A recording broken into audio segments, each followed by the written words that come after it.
할렐루야. 9월 1일 목요일 특별 새벽기도의 첫 번째 날입니다.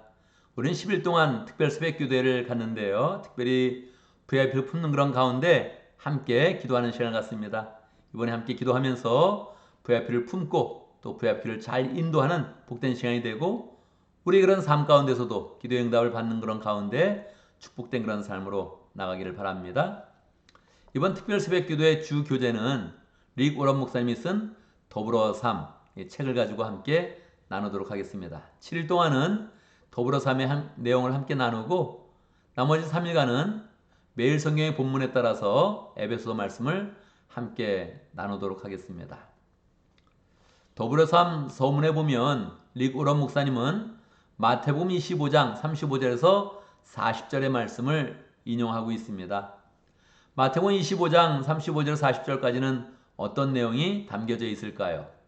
하나님이 사람들을 최후의 그런 심판을 하는 그런 내용이 담겨져 있습니다. 조금은 두렵고 무서운 그런 그 내용이죠. 그런데 특별히 마태복음 25장에서는 하나님이 심판의 특별한 그런 기준을 사용하고 있는 것입니다. 어떤 기준으로 하나님이 사람들을 심판할까요? 이 세상의 사람들이 살면서 이웃을 어떻게 대했는지, 특별히 어려운 그런 사람들을 어떻게 대했는지 그것을 가지고 사람들을 상을 주기도 하고 벌을 주기도 하는 것입니다. 헐벗고 굶주리고 어려운 그런 사람들을 잘 돌봐줬으면 예수님은 말씀하실 때 네가 나를 잘 대줬다 그렇게 말씀하시고 특별히 어려운 그런 사람들을 막 핍박하고 박해하고 무시했으면 네가 나를 정말로 무시하면서 막대했다 그렇게 하면서 벌을 주는 것입니다. 여러분, 우리가 평소에도 이 이웃을 잘 대하겠지만 이 말씀을 딱 기억을 할 때 우리 인생을 결산하는 마지막 심판의 그런 기준이 다른 이웃들을 잘 대하는 것이다. 이 말씀을 꼭 기억을 하면 좋겠습니다. 여러분, 우리는 왜 이 세상에 존재하고 있습니까? 더불어 삶은 우리가 이 세상에 존재하는 그런 목적을 우리에게 가르쳐주고 있습니다. 원래 릭 오런 목사님은 목적을 이끄는 삶 이런 유명한 그런 책을 썼죠. 그 책에서는 나는 왜 이 세상에 존재하는가 하는 그런 제목을 그러한 그 문제에 대한 해답을 주었다면 이 두 번째 책은 우리가 왜 이 세상에 존재하는가 하는 그런 문제에 대해서 해답을 주고 있는 것입니다. 더 소망스럽지 않습니까? 우리는 왜 이 세상에 존재하는 것입니까? 우리라는 그런 문제를 계속 그렇게 살펴보고 있는 것입니다. 책을 열면 추천서가 나오는데 추천서에 보면 한국 컴패션 서정인 대표가 추천서를 쓰고 있습니다. 그런데 첫 문장이 그렇게 시작이 되고 있습니다. 우리가 함께 사는 것은 참 어렵다 그렇게 쓰고 있습니다. 여러분 어떻습니까? 동의하십니까? 그렇습니다. 2022년 빅데이터에서 한국 사람들의 의식의 변화, 가장 뚜렷한 의식의 변화를 조사를 했는데 그게 뭐냐면 그 단어를 얘기한다면 혼자라는 것이에요. 혼밥 아시죠? 혼자 밥 먹고 혼자 영화 보고 이제 혼자 공연가하고 혼자 사는 그런 사람들이 대세를 이루면서 인터넷에서 가장 많이 사용하는 그런 단어가 혼자라는 거예요. 혼자. 이게 지금 2022년에 가장 큰 변화라고 합니다. 어떤 사람은 전화하기도 너무 어렵고 전화할 때 심장의 그런 박동수가 막 올라간다는 거예요. 무엇입니까? 사람을 대하여 말하고 관계를 맺는 게 굉장히 어렵다는 것이지요. 그러니까 함께 사는 게 뭐 얼마나 어렵겠습니까? 그런데 거꾸로 함께 하는 게 어려운 것 같지만 함께 할 수 있다면 얼마나 아름답습니까? 정말 사람이 함께 할 수 있다면 함께 사랑을 나눌 수 있다면 얼마나 아름다운 그런 인생이 되겠습니까? 그래서 이 책을 읽으면 서정현 대표는 너무 마음이 편하다는 거예요. 왜? 함께하고 서로 사랑하는 그런 그 내용을 잘 담고 있다는 거예요. 정말 소망 아닙니까? 우리가 서로 사랑하는 거. 혼자도 좋지만 정말 다른 사람과 함께 하는데 사랑하고 서로 세워주고 서로 의지되는 그런 사람들을 많이 옆에 둔다면 우리의 삶은 반드시 행복하게 되겠지요. 우리는 이 책을 읽으면서 함께 하는 그런 즐거움과 함께 사랑을 나누는 법을 잘 배워가면 좋겠습니다. 서문에서 릭 오런 목사님은 전체 책의 그런 그 내용들을 간단하게 요약하고 있습니다. 하나님이 우리를 이 땅에 존재하신 그런 이유가 무엇일까? 크게는 두 가지로 그렇게 이야기하고 있습니다. 리고런 목사님은 우리가 이 세상에 존재하는 이유를 두 가지로 얘기하고 있는데, 첫 번째는 믿음의 가족인 교회에서 사랑을 풍성히 나누는 게 목적이라는 겁니다. 우리가 이 세상에 존재하는 그런 목적, 사랑을 풍성히 나눠야 되는데 먼저 교회에서 풍성히 나눠야 된다는 것이죠.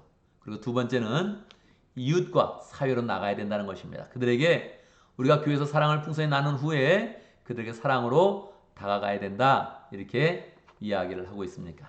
여러분 어떻습니까? 우리가 서로 충분히 사랑하고 다른 사람을 또 사랑할 수 있으면 우리도 기쁘고 우리도 행복하고 이 세상도 아름다워지지 않겠습니까? 하나님이 우리에게 이러한 그런 목적을 이제 가지셨다는 것이지요.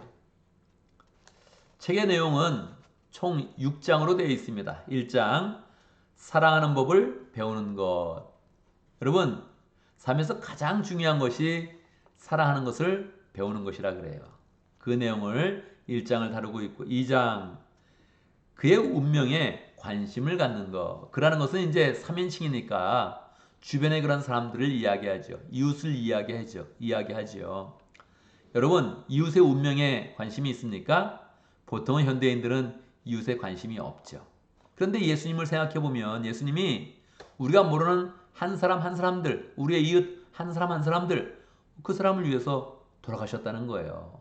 이웃의 가치가 있다는 거죠. 예수님이 그러하듯 우리도 그런 사람의 관심을 가진다면 그냥 막 멸망으로 가는 그런 사람들, 죽어가는 그런 사람들을 변화시킬 수 있다는 거예요. 그들의 운명을 바꿀 수 있다는 거죠. 리고로 목사님은 자신 있게 말합니다. 나는 그들의 운명을 바꾸는 것에 내 인생을 건다, 그렇게 이야기하고 있는 것이죠. 3장에서는 하나님의 눈으로 보는 것. 우리는 교제를 하기 위해서 지음을 받았는데, 근데 단순히 교제하는 게 쉽지 않은 거예요. 왜? 내 눈으로 바라보니까 하나님의 눈으로 필요하다 하는 그런 내용이 이제 보는 게 필요하다는 것이 3장의 내용이고, 4장, 그와 함께 성숙해가는 것. 우리가 서로 성숙해가는 그런 그 모습을 보여주고 또 서로를 통하여서 성숙해가는 그런 과정을 가져야 한다는 것이죠. 5장, 그의 짐을 나누어지는 것.